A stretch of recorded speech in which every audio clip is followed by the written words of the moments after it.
साथियों, आप सभी का स्वागत है फिर से एक बार हमारे चैनल पे, जहां पर हम कक्षा 10वीं के अध्याय 1 बहुपद की प्रश्नावली 1.2 को हल कर रहे हैं। यहां पर हम दूसरे प्रश्न का तीसरा प्रश्न लेकर आपके सामने हैं। प्रश्न है, निम्नलिखित में जांचिए कि क्या gx, ये जो gx है ये px का गुणनखंड है या नहीं। तो गुणनखंड प्रमेय से इसको हल करना है और गुणनखंड प्रमेय का थ्योरम हमने थोड़ा बहुत समझा है आगे की वीडियो में या पहले के वीडियो में थोड़ा बहुत इसके बारे में जानकारी और दिया है, उनको भी देखिए और समझने का प्रयास कीजिए। मेन जो है गुणनखंड प्रमेय का कहना ये होता है कि यदि कोई एक संख्या कोई एक बहुपद किसी दूसरे बहुपद का यदि गुणनखंड है तो उसका शेषफल क्या आना चाहिए, शेषफल जो होना है वो 0 आना चाहिए। शेषफल क्या आना चाहिए, 0 आना चाहिए। तो शेषफल हम कैसे प्राप्त करेंगे, आप इसके पहले भी शेषफल प्रमेय को भी देखे हैं या उस प्रकार के और भी प्रश्नों को हल किए हैं। तो उसी की सहायता से हम क्या करेंगे, ये x-2 या फिर जो gx है उसको हम क्या मान लेंगे, 0 के बराबर मानेंगे। इससे क्या होगा, इससे ये होगा कि x का मान हमको प्राप्त होगा। x का मान यहाँ पर क्या मिला, हमको 2 मिला है। ये क्यों मिला है, देखिए -2 यहाँ पक्षांतर हो गया तो माइनस का हो गया प्लस, और इस प्रकार से x का एक मान हमको प्राप्त होता है। फिर उसके बाद हमारे पास दूसरा जो हिस्सा है px, तो px का मान हम देखेंगे x का घात 4 ऋण x का घात 3 ऋण x का घात 2 और ऋण x ऋण 2। ये जो प्रश्न है इसमें क्या करेंगे हम, में x का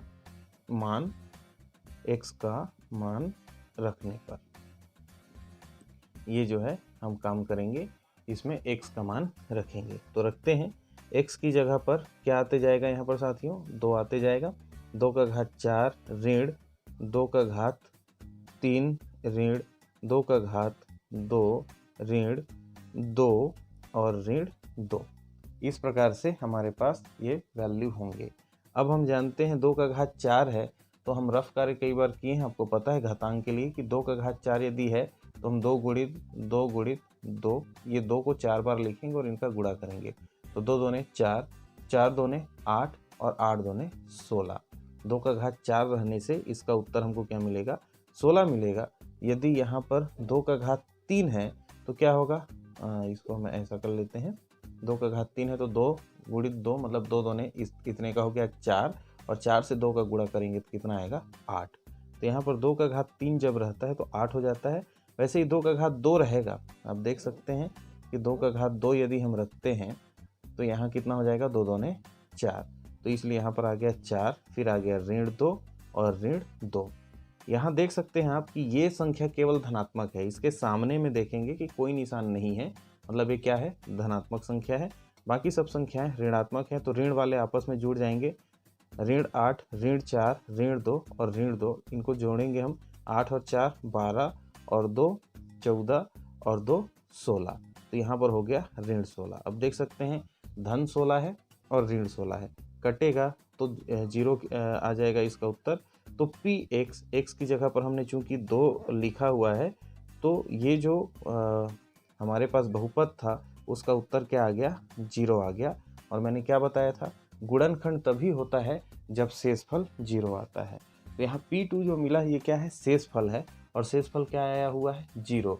इसका मतलब ये है कि x-2 जो है x का घात 4 ऋण x का घात 3 ऋण x का घात 2 ऋण x ऋण 2 का गुणनखंड है।